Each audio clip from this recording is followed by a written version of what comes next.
మరి రాధాకృష్ణ పతివ్రత అంటుంది కదా. సో ఇప్పుడు ఈ పతివ్రత గురించి ఒక వార్త వచ్చింది చూడరా. పతివ్రత ఏబియను పత్తిత్తు రాధాకృష్ణ. ఏం పేరు టైటిల్? సినిమా పేరు ఏం పేరు? ఏం పేరు? పతివ్రత ఏబియను పత్తిత్తు రాధాకృష్ణ. ఇప్పుడు చిలక పలుకులు అసలు కథ గురించి రాసిరు. కొత్త పలుకులో మళ్ళీ రెచ్చిపోయిన ఆర్కే నరేంద్ర చౌదరి బట్టిపై డైరెక్ట్ ఎటాకు వెనుక వ్యూహం ఏంటి? ముఖ్య నేత ప్రమేయం లేకుండా ఇదంతా నడుస్తుందా? అసలు రాధాకృష్ణ వెనుక ఉన్నది ఎవరు? వాళ్ళ టార్గెట్ ఏంటి? ఎన్టీవీ నరేంద్ర చౌదరా, డిప్యూటీ సీఎం బట్టినా, లేక మైనింగా?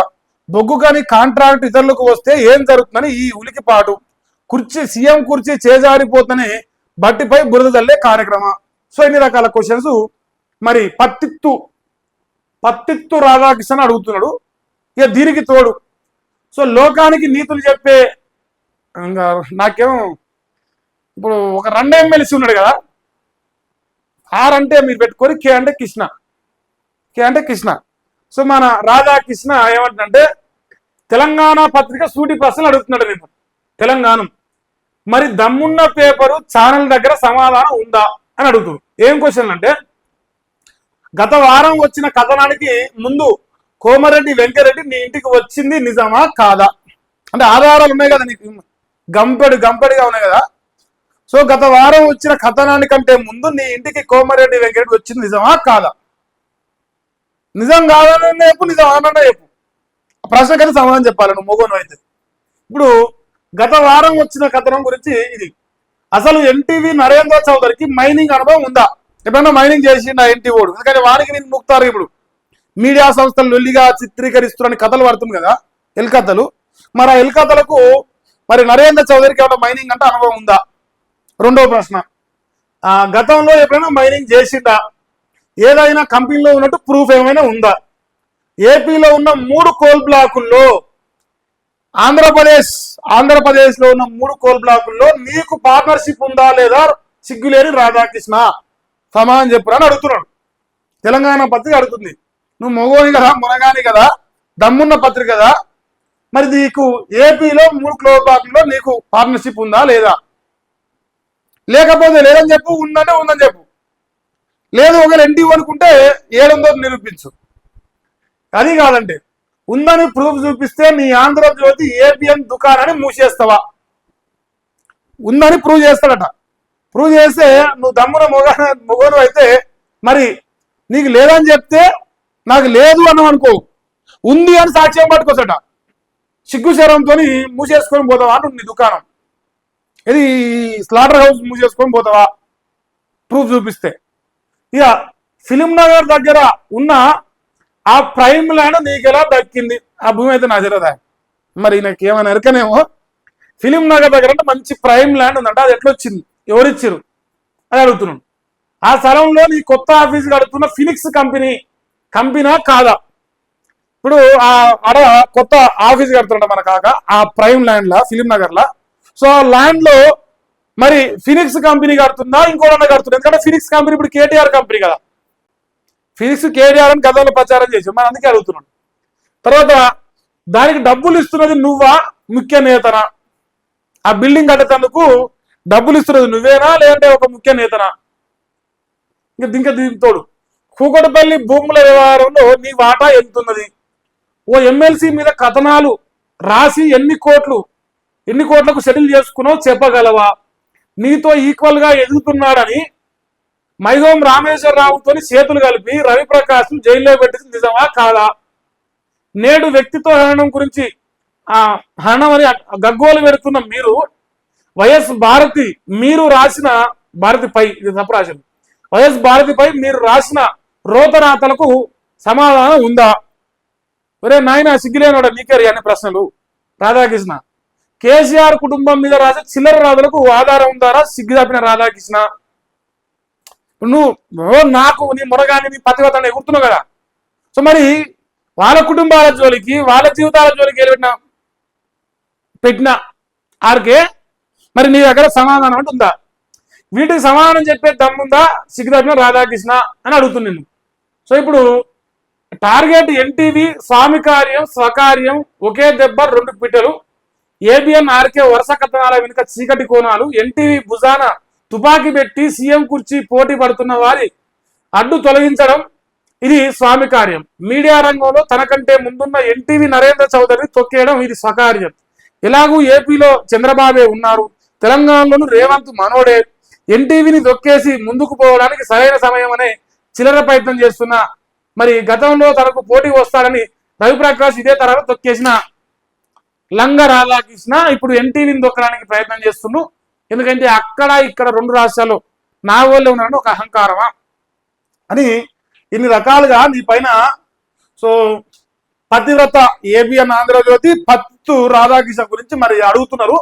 నీ జీల దమ్ముంటే సమాధానం చెప్పమంటున్నావు. ఒకవేళ నువ్వు సమాధానం చెప్పి తప్పుడు సమాధానం చెప్తే ఆధారాలు పట్టుకొచ్చి నీ బట్టలు ఇప్పుడు నిలబెడతా అంటున్నావు. సో దమ్ముంటే రాధాకృష్ణ స్పందించాడు. ఇప్పుడు దీని మీద చర్చ జరగదు, ఎందుకంటే ఇది నూకేది, ఇంత పొడుగు నూకేది కాబట్టి దీని మీద చర్చ జరగదు. ఒక ఆఫ్టర్ ఆల్ ఒక బ్రోకర్ గారు రాసిన ఒక వార్త పైన చర్చ జరగదు. ఎందుకంటే ఇది మళ్ళీ దీన్ని గొంతోడు లేడు, దీన్ని చదువుతోలేడు, ఎవడు లేడు. పచ్చే మాట దీన్ని గొంతోడు లేడు, దీన్ని చదువుతోలేడు. మీరైతే మీరు చూసి ఉంటారు, దాదాపుగా 2 సంవత్సరాలకి వెళ్ళి ఈ కొత్త పాలకు 10 సార్లు చదివినా లేదు, నేను 10 సార్లే. అలాంటి ఒక బ్రోకర్ వార్త పైన రాష్ట్రం మొత్తం చర్చ తీసుకురాగలిగిన రేవంత్ రెడ్డి, అది అనవసరమైన టాపిక్ అయినా సరే. సో ఇప్పుడు ఈ రాష్ట్రంలో గమనించాల్సి ఏంటంటే ఏబిఎన్ రాధాకృష్ణ ఒక బ్రోకర్ గాడు తెలంగాణ రాష్ట్రంలో తెలంగాణను చంద్రబాబు నాయుడుకు దోషపెట్టడం కోసం రేవంత్ రెడ్డి రూపంలో మరి ఈ అంత కథ నడిపిస్తూ అన్న మాత్రం అమెరికాలో ఏతులో పడతాడు.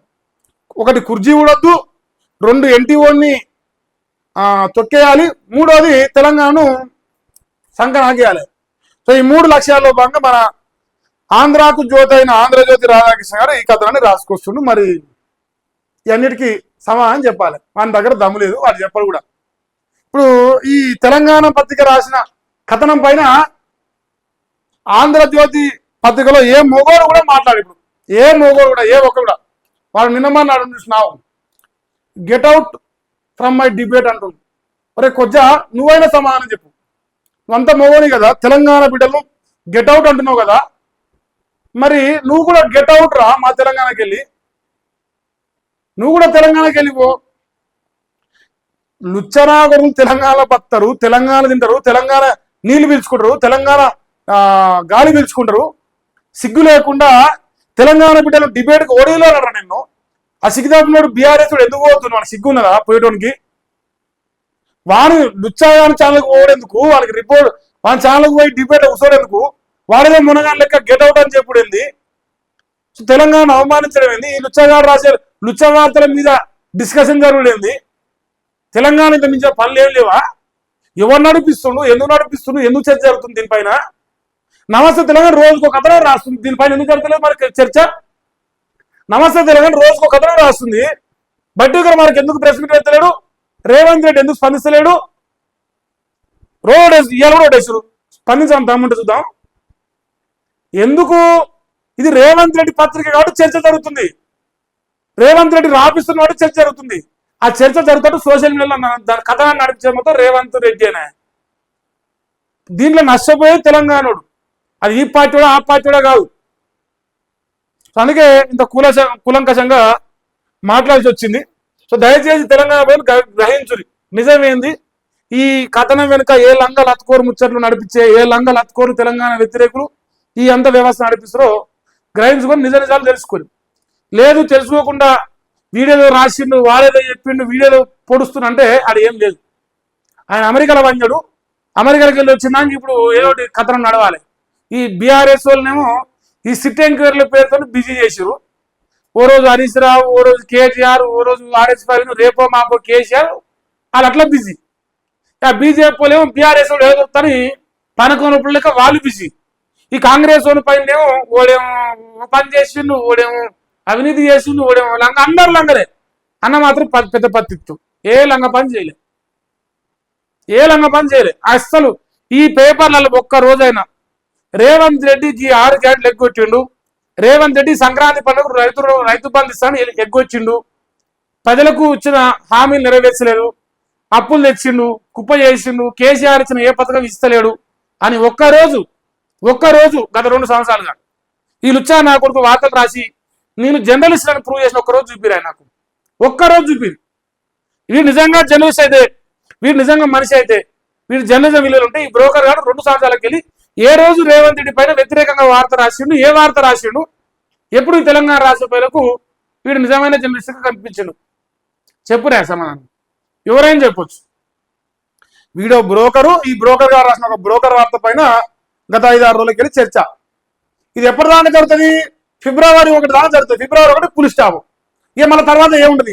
ఇక రేవంత్ రెడ్డి శంకుస్థాపనలు చేసిండు, రేవంత్ రెడ్డి ఇది చేసిండు, కేసీఆర్ దిక్కిండు, ఈ సొంటి వస్తాయి. అప్పటిదాకా ఇదే అంశం నడుస్తుంది. ఇప్పుడు వాస్తవమైన విషయం గదే ముచ్చట.